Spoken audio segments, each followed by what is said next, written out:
Les accords de Washington sont-ils ou tels mortes à ce stade après la déclaration de Paul Kagame qu'il ne va pas lever ses mesures défensives ou comment? Bonjour la grande famille Analysons Congo. Nous vous saluons de partout où vous êtes en train de nous suivre. Nous venons vers vous ce matin ou ce soir, cela dépend de l'heure. Aujourd'hui, nous sommes le 4 avril 2026. Nous vous demandons, si c'est votre première fois, de nous laisser un pouce bleu, de liker, de partager et de nous suivre partout. Suivez-nous sur Analysons Congo TikTok, suivez-nous sur Analysons Congo Facebook, aidez-nous à aller de l'avant, abonnez-vous là-bas. Suivez-nous sur Analysons Congo YouTube, c'est vous qui nous faites traîner, nous devons atteindre l'objectif des 100 000 cas. Ne manquez pas surtout de nous suivre sur notre chaîne Swahili et que Swahili. Il s'est passé quelque chose qui devient aussi bouleversant et qui crée beaucoup de polémiques. Une interview de Paul Kagame qui date du 3 avril 2026, qui a été publiée plutôt le 3, mais qui date du 2 avril 2026, publié par un journal Jeune Afrique, interviewé par M. François. Un échange de quelques minutes, mais qui a eu des mots tellement choquants et qui a eu des phrases qui sont comparables à une bombe atomique et à des tsunamis. Pour la petite histoire, c'est le 4 novembre 2025 qu'une signature d'accord a été faite à Washington. Elle portait sur 3 éléments essentiels. L'accord sécuritaire, l'accord économique et celle de la coopération régionale. Mais nous comprenons tous que c'est l'accord de paix qui est l'accord sécuritaire, qui est le démarrage et le mobile de beaucoup de choses. Puisque sans la paix, on ne peut rien faire. Sans la paix, on ne peut pas développer. La signature de Washington n'a été que la naissance de ce que nous pouvons appeler la fécondation des questions politiques, diplomatiques qui ont commencé de belle lurette. Le Rwanda en phase de négociation avec la RDC. Je fus parmi les premiers à dire en 2024, l'erreur que nous venons de faire, que Félix vient de faire, il va la regretter plus tard. Pourquoi a-t-il accepté qu'il a les FDLR chez lui? Certes, on peut dire que même s'il n'acceptait pas, on sait que les FDLR sont au Congo, ça c'est un aspect. Et certes, on peut dire que même s'il ne le dit pas, le Rwanda va le dire.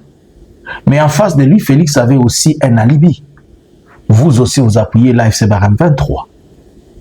Et c'est de là que j'ai commencé à dire, depuis l'an 2024, 2025, ce que l'on vient de faire ici, on le payera très cher.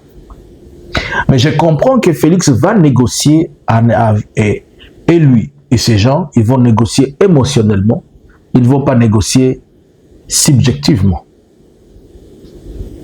Au lieu d'être réalistes, ils sont émotionnels puisqu'ils veulent apporter un discours aux gens de l'IDPS qui les écoutent. Et c'est de là qu'il a commencé les problèmes.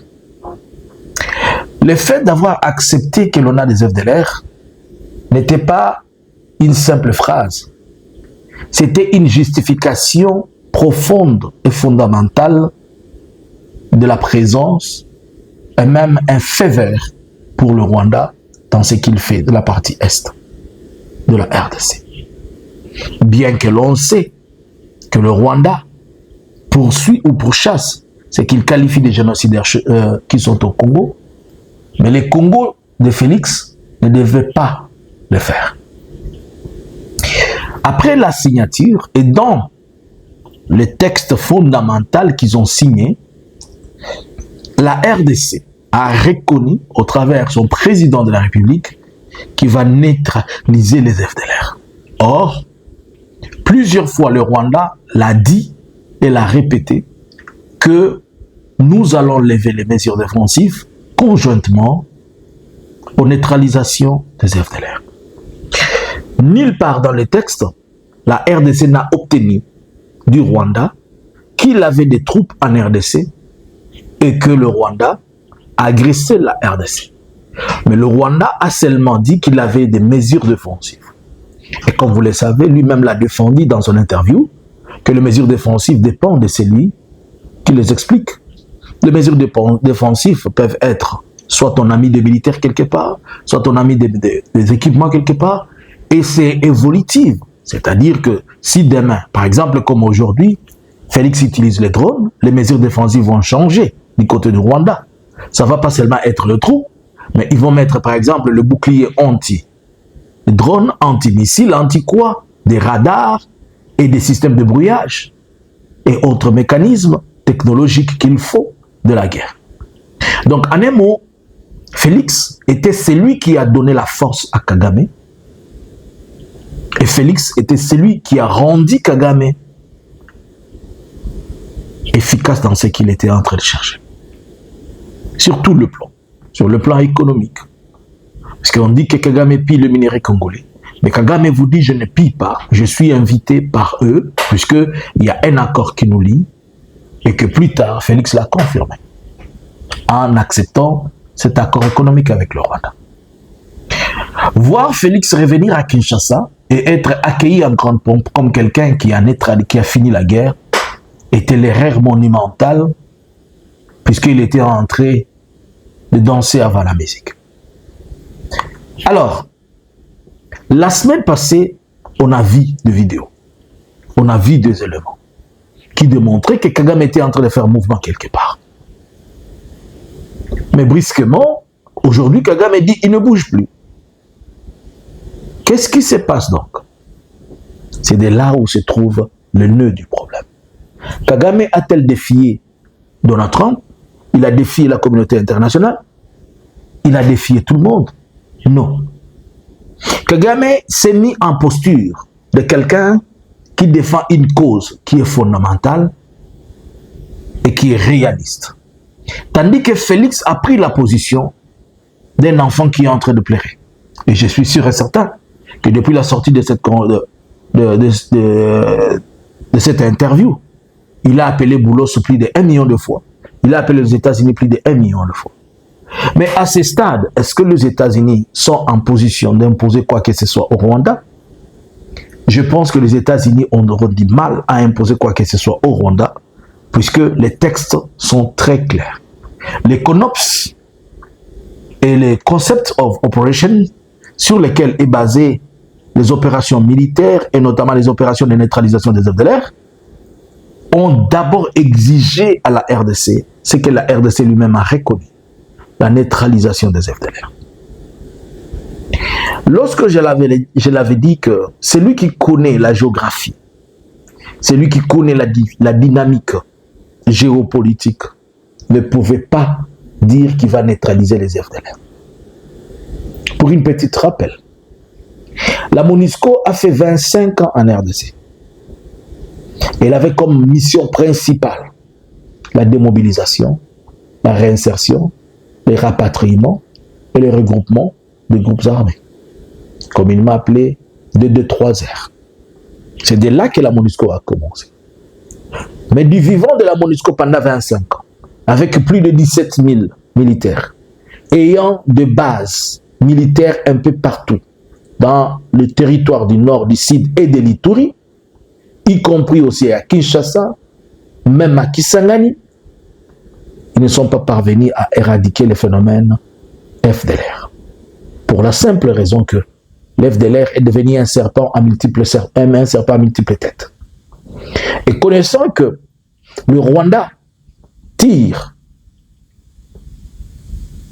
on peut le dire, les ficelles, et aussi le Rwanda s'accroche sur cette chose, c'est trop facile pour celui qui ne comprend pas croire qu'il a une solution magique à apporter au Rwanda. Félix pensait qu'il suffisait seulement de dire oui, venez prendre les troupes, je vais vous les donner, comme s'il était en train de dire qu'il a des enfants. Mais là où ça se complique aujourd'hui, c'est puisque les alibis que Kagame est en train d'avancer sont devenus plus forts que les raisons de Félix. Par exemple, Kagame qui démontre facilement, et c'est reconnu de tout le monde. Vous avez vu une photo de Maman Marthe avec la veuve d'Abiyarimana. Abiyarimana est décédé en 1994. Je fais une analyse là-dessus sur Facebook, c'est pourquoi je vous demande de me suivre sur Facebook. Je fais une analyse sur Facebook que Maman Marthe sera bientôt, elle peut être assassinée. Vous pouvez suivre ça sur Facebook. Abiyarimana, décédé en 94. On n'a jamais vu une seule photo, une image de Maman Marthe visiter la veuve d'Abiyarimana. Mais brusquement, on nous dit qu'il y a des contacts entre la veuve d'Abiyarimana et Maman Marthe. Alors que Maman Marthe est le socle de la politique pensante de son fils Félix. C'est par elle que les idées et les pensées viennent. Par exemple, c'est lui qui lui avait donné les idées d'envoyer des drones pour droner la population de l'Est. C'est lui qui lui a donné les messages de Motema Mabe contre la population swahiliphone. Et Félix s'exécute puisqu'il envoie les drones tout le jour. Et alors, quelques temps après, c'est confirmé par des journalistes internationaux et organisations aussi, et même par le plan sécuritaire. J'ai commencé à alerter ça avant, que Jean-Luc Abiyarimana est à Kinshasa. Et récit par Félix.